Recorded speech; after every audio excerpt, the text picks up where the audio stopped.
Assalamu alaikum wa rahmatullah ta'ala barakatuhu.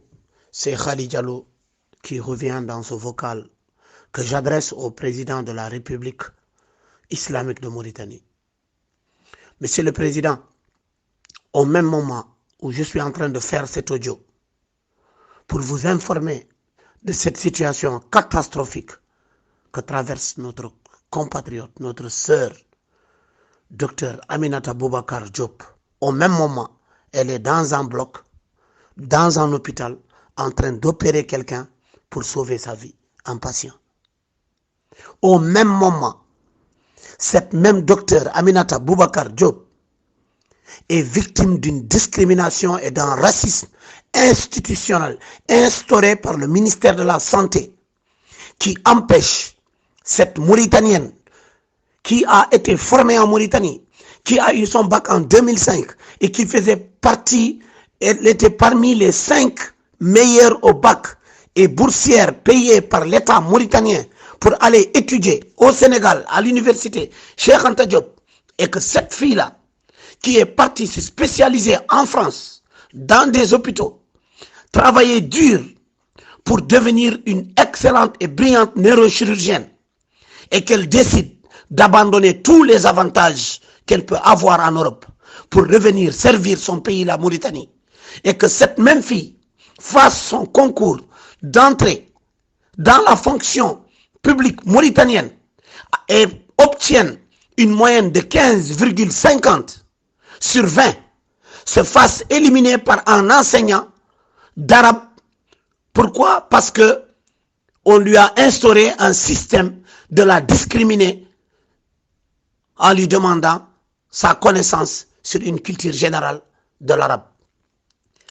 Monsieur le Président, on est en janvier 2023. Exactement au même moment, vos gens sont en train de faire la promotion de votre programme politique. Ils sont en train de dire à toutes les populations que vous êtes le meilleur président. Ils sont en train de vouloir vous faire gagner des élections prochaines. Au même moment, votre système de gouvernance discrimine une Mauritanienne.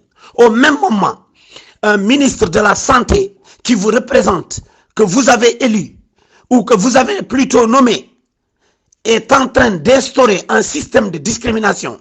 Au même moment, l'administration mauritanienne discrimine des enfants mauritaniens.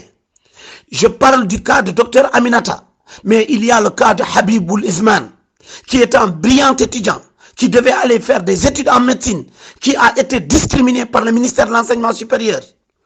En 1 mois ou en 4 mois, des scandales n'en finissent pas et ne se terminent pas.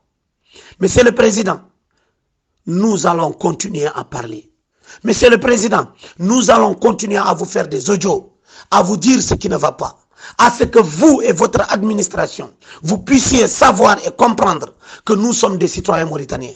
Nous n'avons pas d'autres nationalités et nous ne sommes pas d'autres pays. Nous sommes les enfants de ce pays-là. Nous sommes des Wolofs, nous sommes des Poulards, nous sommes des Soninké, nous ne sommes pas des Arabes. Nous parlons Hassania malgré tout, parce que nous nous considérons des enfants de ce pays-là. Monsieur le Président de la République, une discrimination, des discriminations aussi flagrantes que celle-ci puissent passer sous scellé sans que vous n'intervenez. Monsieur le Président, c'est terrible. C'est terrible.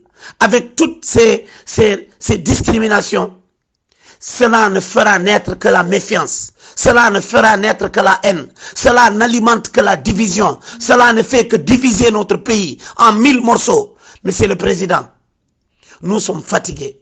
Nous, le peuple mauritanien, dans sa diversité absolue.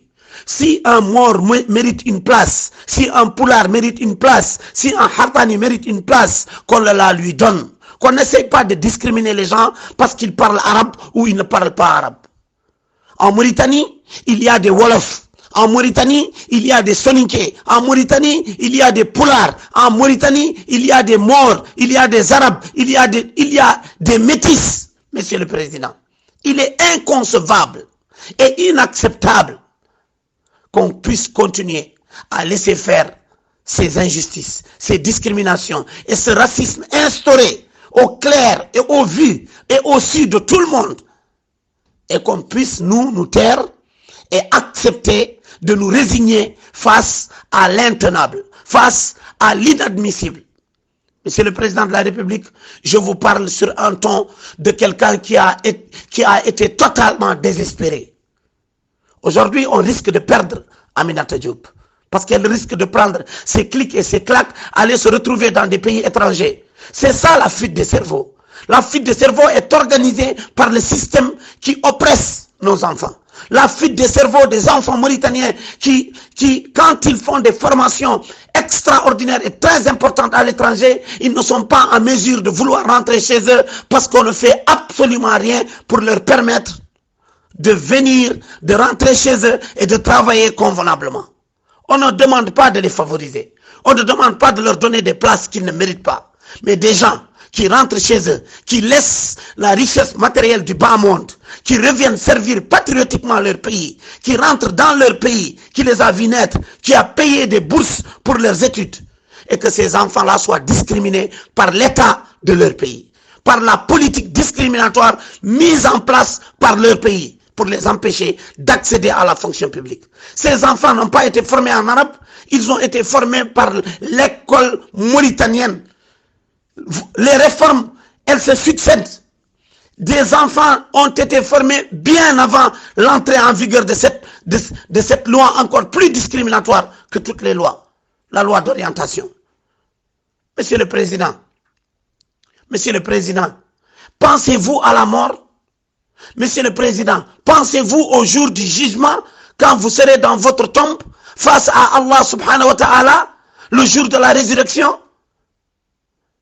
Monsieur le Président, pensez-vous à vos familles, à vos enfants? Que diront ces enfants qui ont été discriminés pendant votre règne? Monsieur le Président, il n'est jamais trop tard pour bien faire. Il n'est jamais trop tard pour rendre justice. Il n'est jamais trop tard pour construire le tissu social qui est en train de s'effriter. Il n'est jamais trop tard, Monsieur le Président, de mettre tous les Mauritaniens sur la même place, sur le même point de départ, dans l'équité, dans l'égalité, dans la justice. On ne demande pas plus. Nous ne voulons pas que la Mauritanie soit une Mauritanie de Noirs, de Blancs, de Wolof, de Soninké. Nous voulons que la Mauritanie reste une république islamique qui unit tous ses enfants. Monsieur le Président, on ne peut pas se taire. Monsieur le Président, on ne va pas se taire. Monsieur le Président, je ne me tairai jamais face à de telles injustices. Parce que ça fait très mal.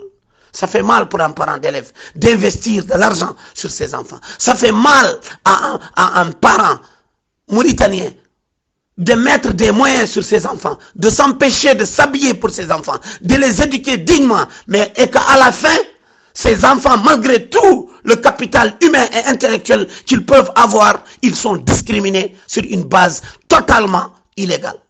Assalamu alaikum wa rahmatullahi ta'ala wa barakatuh.